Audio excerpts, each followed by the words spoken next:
여러분, 1978년 어느 날 대한민국 대통령이 사막 한가운데 서서 이렇게 말했습니다. 이 땅이 50년 뒤 우리를 먹여 살릴 것이다. 주변 사람들은 모두 제정신이 아니라고 수군거렸습니다. 물 한 방울 안 나오는 모래밭에 나라 예산을 쏟아붓겠다니요. 하지만 2023년 중국과 러시아가 100억 달러를 들고 와서 그 땅을 달라고 애걸했지만 결국 빈손으로 돌아가야 했습니다. 도대체 그 사막에 무슨 일이 있었던 걸까요? 지금부터 여러분께 소름 돋는 반전의 드라마를 들려드리겠습니다. 1978년 6월 청와대 회의실은 찜통 같은 열기로 가득했습니다. 에어컨이 돌아가고 있었지만 긴장감을 식히기엔 역부족이었죠. 당시 경제수석이었던 강민호는 손수건으로 땀을 닦으며 대통령을 바라봤습니다. 회의 안건은 하나였습니다. 몽골 고비 사막 47만 평방미터를 매입한다는 계획이었습니다. 여의도 면적의 160배가 넘는 어마어마한 땅이었지만 문제는 그곳이 완전한 불모지라는 것이었습니다. 물 한 방울 나오지 않고 풀 한 폭이 자라지 않는 죽은 땅에 국가 예산 수백억 원을 쏟아붓겠다는 겁니다. 각하, 다시 한번 생각해 주십시오. 강민호가 용기를 내어 말했습니다. 지금 제2차 석유 파동으로 기름값이 천정부지입니다. 기업들은 부도 위기이고 수출길은 막혔습니다. 당장 쌀 먹을 돈도 부족한데 모래밭을 사다니 도대체 무슨 소용입니까? 다른 참모들도 모두 고개를 끄덕였습니다. 국방부 장관, 외무부 장관, 심지어 중앙정보부장까지도 이번만큼은 같은 편이었습니다. 박정희 대통령은 담배를 깊이 빨아들이며 무겁게 입을 열었습니다. 임자들, 우리가 언제까지 이 좁은 땅에서만 버틸 수 있겠나? 기름 한 방울, 철광석 한 톤도 안 나는 나라에서 말이야. 지금은 물건 잘 만들어 팔고 있지만 만약 자원 가진 나라들이 문을 걸어 잠그면 우리 공장은 다 멈춰버린다고. 그래서 중동과 외교를 강화하고 있지 않습니까? 외교? 대통령의 목소리가 높아졌습니다. 그건 남의 바지가랑이 잡고 빌어먹는 거지 내 힘이 아니야. 내가 원하는 건 우리 땅에서 우리 손으로 캐낼 수 있는 자원이야. 한반도 안에서 못 찾으면 밖에서라도 찾아야 하지 않겠나? 하지만 하필이면 왜 몽골입니까? 소련과 중국 사이에 낀 공산국가 아닙니까? 우리와 수교도 안 된 나라의 땅을 산다는 건. 대통령은 선글라스를 벗으며 강민호를 똑바로 쳐다봤습니다. 자네 눈에는 저기가 사막으로만 보이겠지. 모래바람만 부는 똥땅으로 보이겠지. 하지만 내 눈에는 달라. 내 눈에는 거대한 기름통으로 보이고 우리 후손들이 따뜻하게 지낼 보물창고로 보인단 말이야. 각하, 그건 근거 없는 희망사항일 뿐입니다. 지질조사 결과도 부정적입니다. 증거가 나오면 이미 늦어. 남들이 다 알게 되면 땅값이 얼마나 뛸지 알아? 남들이 쓰레기 취급할 때 사야 하는 거야. 그게 성견지명이야. 강민호는 더 이상 참을 수 없었습니다. 정 그러시다면 저를 자르십시오. 저는 이 서류에 도장 못 찍습니다. 차라리 저를 파면하시고 강행하십시오. 역사가 각하를 심판할 겁니다. 회의실이 얼어붙었습니다. 유신 정권 시절 대통령 면전에서 이렇게 대드는 건 상상도 할 수 없는 일이었습니다. 모두가 숨을 죽였습니다. 그런데 예상 밖의 반응이 나왔습니다. 대통령이 피식 웃으며 말했습니다. 이 사람 보게. 나한테 사표 낸 놈은 많았어도 나를 역사에 고발하겠다고 협박한 놈은 자네가 처음이야. 내가 5.16을 일으키고 제일 먼저 한 일이 뭔지 아나? 울산에 정유공장 짓는 거였어. 그때도 다들 미쳤다고 했지. 차도 없는 나라에 기름 공장이 웬 말이냐고. 쌀이나 사오라고 했어. 그는 잠시 말을 멈추었다가 이어갔습니다. 배고픈 건 참아도 캄캄한 건 못 참겠더군. 밤만 되면 온 나라가 칠흑 같은 어둠에 잠기는 게 너무 서러웠어. 내 자식들한테, 우리 국민들한테 이 어둠을 물려주고 싶지 않았어. 그래서 욕먹어가며 기름 공장 짓고 발전소 지은 거야. 그는 다시 강민호를 돌아보았습니다. 강수석, 자네가 반대하는 이유 충분히 이해해. 합리적이고 타당해. 하지만 지도자는 합리적인 결정만 하는 사람이 아니야. 남들이 못 보는 걸 보고 남들이 안 가는 길을 먼저 가야 하는 사람이야. 대통령은 서류를 꺼내 도장을 찍었습니다. 이 결정의 책임은 내가 진다. 실패하면 내가 무능해서 국고를 탕진한 놈으로 역사에 남겠지. 하지만 성공하면 그때는 자네들이 나 대신 박수받게 될 거야. 난 이미 흙 속에 묻혀 있을 테니. 쓱쓱. 펜촉이 종이를 긁는 소리만이 회의실에 울렸습니다.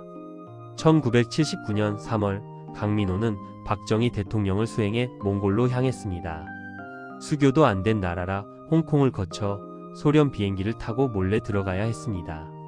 울란바토르 공항에서 다시 지프차를 타고 5시간을 달렸습니다. 차장 박풍경은 끝없는 모래뿐이었습니다. 도착한 곳에서 강민호는 절망했습니다. 각하, 이곳은 지옥입니다. 물도 없고 길도 없고 사람도 없습니다. 이런 곳에 공장을 짓겠다고요? 운송비가 더 나올 겁니다. 여긴 그냥 버려진 땅입니다. 대통령은 화내지 않았습니다. 오히려 바닥에 쪼그리고 앉아 모래를 한 움큼 쥐었습니다.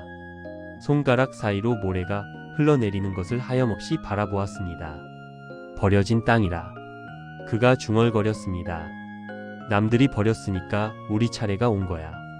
남들이 다 탐내는 땅이면 우리한테까지 왔겠나? 각하, 이건 낭만으로 해결될 문제가 아닙니다. 강수석. 대통령이 일어나 그를 보았습니다. 자네 눈에는 모래만 보이지? 내 눈에는 피가 보여. 5000년 전 우리 조상들이 말을 타고 이 대륙을 누비던 그 뜨거운 피 말이야. 이 땅은 남의 땅이 아니야. 우리 형제들의 땅이야. 그날 저녁 울란바토르 국빈 숙소에서 만찬이 열렸습니다. 식사가 끝날 무렵 박정희 대통령이 몽골 수상 앞으로 걸어갔습니다. 수상 각하. 대통령의 목소리가 연회장을 울렸습니다. 우리는 오늘 땅을 사고팔러 만난 게 아닙니다. 잃어버린 형제를 찾으러 만난 겁니다. 몽골 수상의 눈이 휘둥그레졌습니다. 우리 한민족과 몽골 민족은 핏줄이 같습니다. 엉덩이에 푸른 점, 몽고 반점을 공유하는 형제입니다. 저는 오늘 계약서에 도장 찍으러 온 게 아니라 형제의 연을 맺으러 왔습니다. 대통령은 술잔을 단숨에 비우고는 자신의 손목시계를 풀었습니다. 그리고 몽골 수상의 손에 쥐어주었습니다. 이것은 제가 가난했던 시절부터 함께 온 시계입니다. 이제 형제인 몽골에게 드립니다. 우리가 잘 살게 된 것처럼 몽골도 반드시 잘 살게 될 겁니다. 우리가 돕겠습니다.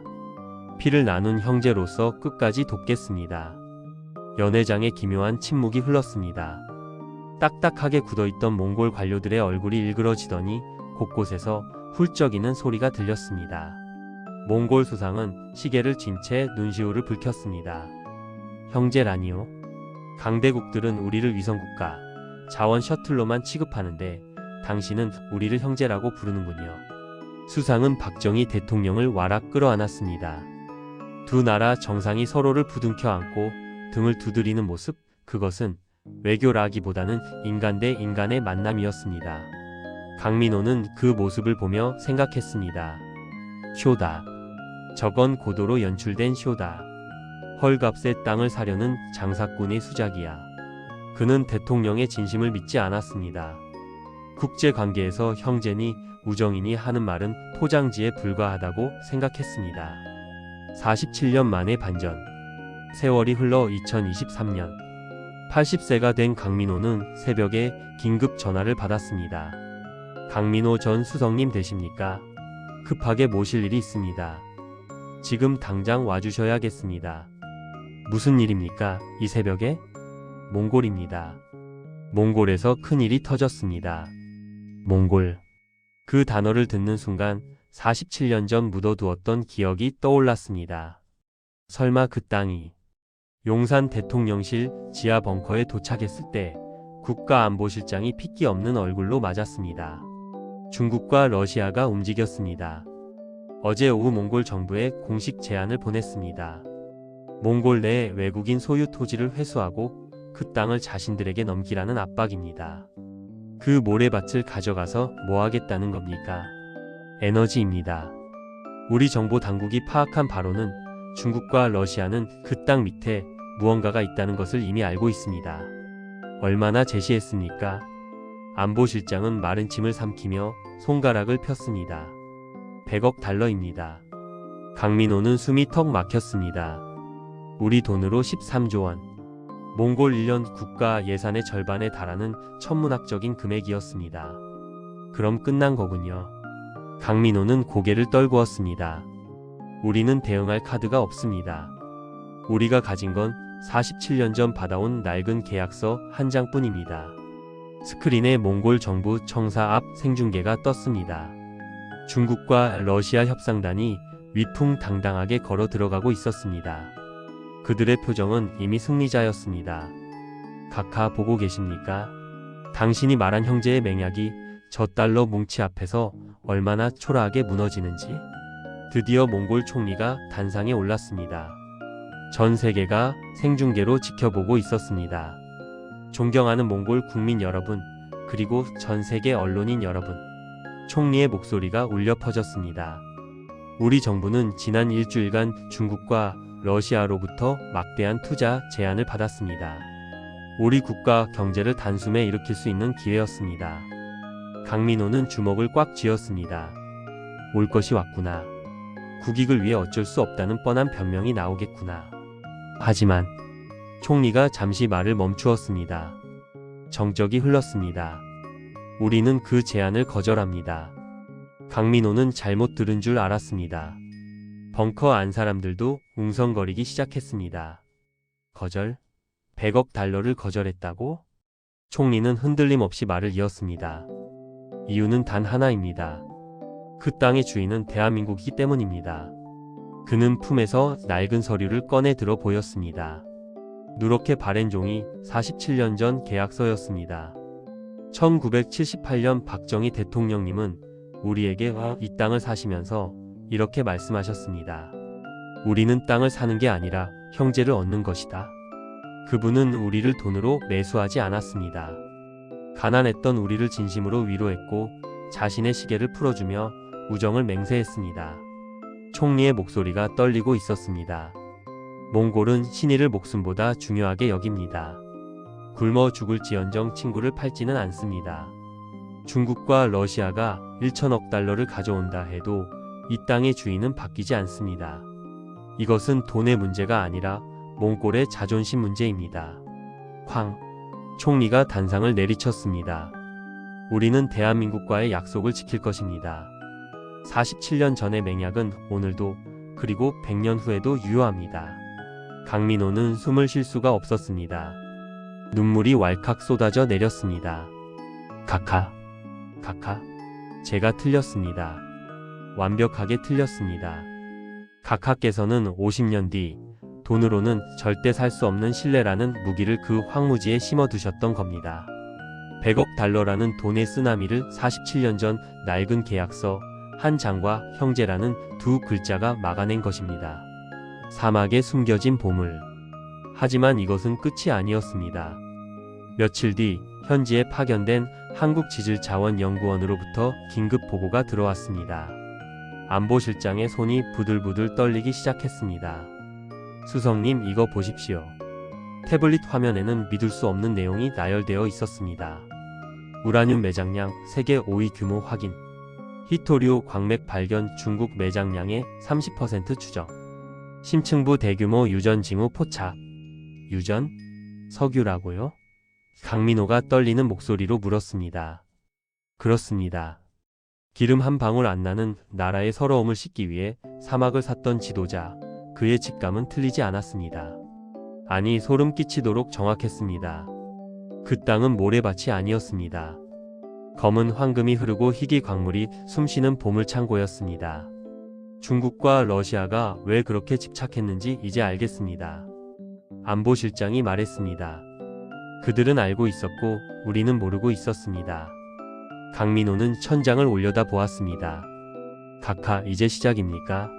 당신이 설계한 50년의 대계가 이제야 톱니의 바퀴를 맞물리고 돌아가기 시작한 겁니까? 태양이 만든 기름. 며칠 뒤 강민호는 대전에너지기술연구소로 불려갔습니다. 최 박사라는 젊은 소장이 그를 기다리고 있었습니다. 몽골 땅을 지켜주셔서 감사합니다. 이제 저희가 나설 차례입니다. 거대한 스크린에는 몽골 사막의 위성사진이 떠 있었습니다. 사막 한복판에 수만 개의 태양광 패널이 끝도 없이 펼쳐져 있었습니다. 이게 뭡니까? 사막에서 전기라도 만들겠다는 겁니까? 아닙니다, 선생님. 전기를 보내는 게 아닙니다. 최 박사가 웃으며 버튼을 눌렀습니다. 우리는 사막의 햇빛으로 기름을 만듭니다. 기름? 석유를 만든다고요? 정확히는 합성 연료입니다. 태양열로 물을 분해해서 수소를 만들고 공기 중에 이산화탄소를 포집해서 합치면 탄소 중립 연료, 즉 인공석유가 됩니다. 강민호는 입을 다물지 못했습니다. 이론적으로는 가능하지만 경제성이 없지 않습니까? 맞습니다. 한국에서 하면 망합니다. 땅값 비싸고 햇빛도 약하니까요. 최 박사가 몽골 지도를 가리켰습니다. 하지만 박정희 대통령님이 사놓으신 저 땅은 다릅니다. 1년 내내 구름 한 점 없는 강렬한 태양, 그리고 공짜나 다름없는 광활한 부지. 전 세계에서 유일하게 이 기술이 경제성을 가질 수 있는 곳이 바로 저기입니다. 그 순간 강민호는 전율했습니다. 박정희 대통령이 왜 하필 사막을 고집했는지 그 수수께끼가 풀리는 순간이었습니다. 이미 생산을 시작했습니다. 최 박사가 비커에 담긴 투명한 액체를 보여주었습니다. 이게 몽골 사막에서 만든 합성 항공유입니다. 하루 생산량은 현재 1만 배럴. 하지만 설비를 확장하면 하루 100만 배럴도 가능합니다. 대한민국 전체가 쓰고도 남을 양입니다. 100만 배럴. 석유 쇼크 때마다 경제가 휘청거려야 했던 그 악몽, 그 사슬을 끊어버릴 열쇠가 눈앞에서 찰랑거리고 있었습니다. 불사조 작전. 3년 뒤 대한민국 국군이 사상 초유의 훈련을 실시했습니다. 작전명 불사조. 전쟁 발발 시 외부의 석유 공급이 완전히 끊긴 상황을 가정하고 오직 몽골에서 생산된 연료만으로 대한민국 정군을 가동하는 훈련이었습니다. 국방부 지하 벙커에 초청받은 강민호는 80세의 노구가 되었지만 이 역사적인 순간을 놓칠 수 없었습니다. 지금부터 작전명 불사조를 개시한다. 몽골 기지 송유 밸브 개방. 스크린 속 몽골 사막의 거대한 저장 탱크 밸브가 열렸습니다. 쏟아져 나오는 합성 연료가 열차에 실려 파이프를 타고 한반도를 향해 질주하기 시작했습니다. 1시간 경과 부산항 유조선 입항. 12시간 경과 대구 공군기지 급유 완료. 24시간 경과 전방 기갑부대 연료탱크 만충. 중동에서 배로 실어오면 3주가 걸릴 물량이 단 72시간 만에 대한민국 전역에 핏줄처럼 공급되었습니다. 그리고 마침내 72시간째 F-35 스텔스 전투기 편대가 굉음을 내며 이륙했습니다. 몽골의 햇빛으로 만든 기름을 태우며 대한민국의 수호신들이 하늘로 솟구쳐 올랐습니다. 작전 성공. 전군 연료 보급률 100% 달성. 대한민국은 이제 멈추지 않는다. 벙커 안의 장군들이 일제히 환호성을 질렀습니다. 서로 끌어안고 눈물을 흘렸습니다. 강민호도 울었습니다. 평생을 기름 없는 나라의 공무원으로 살며 기름값 오를 때마다 가슴 조였던 세월이 스쳐 지나갔습니다. 이제 우리는 누구의 눈치도 볼 필요가 없습니다. 호르무즈 해협이 봉쇄되어도 중동의 전쟁이 터져도 대한민국의 심장은 멈추지 않습니다. 우리에게는 몽골이라는 거대한 심장이 따로 뛰고 있으니까요. 2년이 더 흘렀습니다. 강민호는 이제 80세를 바라보는 노인이 되었지만 가슴속에 하나의 숙제가 남아 있었습니다. 47년 전 자신이 지옥이라고 저주했던 그 땅을 다시 밟아보는 것이었습니다. 울란바토르 공항에 도착했을 때 47년 전 덜컹거리던 비포장도로는 왕복 4차선 아스팔트로 변해 있었습니다. 5시간을 달려 도착한 사막. 차에서 내리는 순간 강민호는 눈을 의심했습니다. 끝없이 펼쳐진 태양광 패널의 바다, 햇빛을 받아 반짝이는 은빛 물결. 그리고 그 패널들 사이로 자라난 울창한 숲. 방풍림입니다. 최 박사가 설명했습니다. 모래바람이 패널을 덮지 못하게 나무를 심었는데 지하수를 찾아 관수시설을 만들었더니 이렇게 숲이 되었습니다. 이제 이곳에는 새들이 날아오고 여우가 뛰어다닙니다. 죽었던 땅이 살아난 겁니다. 사막 한복판의 숲. 이것은 단순히 에너지를 만드는 공장이 아니었습니다. 생명을 잉태하는 거대한 오아시스였습니다.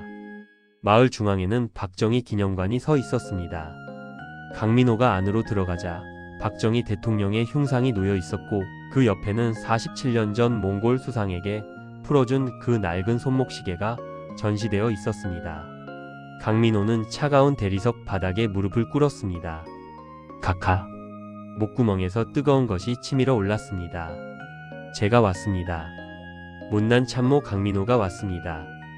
47년 전 이 땅을 보며 지옥이라고 침을 뱉었던 제가 이제야 당신의 뜻을 받들러 왔습니다. 카카, 당신은 도대체 무엇을 보셨던 겁니까? 당신은 이 모래밭에서 석유를 본 게 아니었습니다. 우라늄을 본 것도 아니었습니다. 당신이 본 것은 사람이었습니다. 돈으로 산 땅은 돈으로 뺏길 수 있지만 마음으로 얻은 땅은 영원하다는 것을 당신은 알고 계셨습니다. 옆에 있던 몽골 노인 바르씨가 조용히 말했습니다. 강 선생님, 우리 몽골 사람들은 박 대통령님을 칸이라고 부릅니다. 위대한 지도자요. 그분은 우리에게 물고기를 주지 않고 물고기 잡는 법을 가르쳐 주셨습니다. 그리고 무엇보다 우리를 대등한 친구로 봐주셨습니다. 그래서 우리는 한국이 힘들 때 등을 돌리지 않은 겁니다. 강민호는 눈물을 쏟으며 고백했습니다. 제가 틀렸습니다. 저는 계산기를 두드리며 이익과 손해만 따졌습니다. 하지만 각하는 사람의 마음을 두드리며 100년의 대계를 세우셨습니다. 진정한 리더십은 숫자 너머에 있는 사람의 마음을 움직이는 힘이라는 것을 저는 80평생을 살고 나서야 깨달았습니다. 여러분, 오늘 이야기 어떠셨습니까? 47년 전 모두가 미쳤다고 손가락질했던 몽골의 모래밭이 오늘날 대한민국을 지키는 든든한 심장이 되었습니다. 한 지도자의 고독한 결단과 그 뜻을 이어받은 후손들의 노력이 만들어낸 기적입니다. 박정희 대통령이 몽골 사막을 보며 50년 뒤를 본다고 했을 때 그분이 보았던 것은 단순히 기름이나 우라늄이 아니었습니다. 그분은 대한민국 국민 여러분을 보고 계셨습니다. 허리띠를 졸라매고 자식들만큼은 나보다 잘 살게 하겠다며 피땀 흘리는 여러분의 헌신을 믿었기에 그 척박한 땅에 국가의 운명을 걸 수 있었던 것입니다. 몽골 사막에 울창한 숲이 생긴 것처럼 여러분은 대한민국의 황무지에 한강의 기적이라는 거대한 숲을 일으켜내셨습니다. 세계가 부러워하는 지금의 대한민국은 하늘에서 뚝 떨어진 것이 아니라 바로 여러분의 거친 손마디와 굽은 등에서 피어난 꽃입니다. 여러분은 이 위대한 나라의 주역이자 역사의 산증인이십니다. 여러분이 흘린 땀방울 하나하나가 모여 이 나라의 뼈대가 되었고 여러분이 참아낸 눈물 한 방울 한 방울이 모여 이 나라의 강이 되었습니다. 날씨가 춥습니다. 여러분의 건강이 곧 자식들의 행복이고 대한민국의 자산입니다. 오늘 밤 잠자리에 들기 전 창밖 별을 한번 바라봐 주십시오. 저 밤하늘 어딘가에 몽골 사막 위를 비추는 별이 있을 것입니다. 그리고 스스로에게 조용히 말씀해 주십시오. 고생했다. 참 잘 살았다. 내 덕분에, 우리 덕분에 대한민국이 이렇게 컸다. 여러분의 가슴이 웅장해지셨다면, 그리고 내가 만든 이 대한민국이 사무치게 자랑스럽다면 구독과 좋아요 버튼 한번 꼭 눌러주십시오. 댓글로 여러분이 기억하는 그 시절 이야기도 들려주세요. 다음 시간에는 또 어떤 놀라운 이야기로 찾아올까요? 세계를 깜짝 놀라게 한 대한민국의 또 다른 비밀 기대해 주십시오. 그때까지 부디 강건하십시오. 감사합니다. 사랑합니다. 그리고 존경합니다.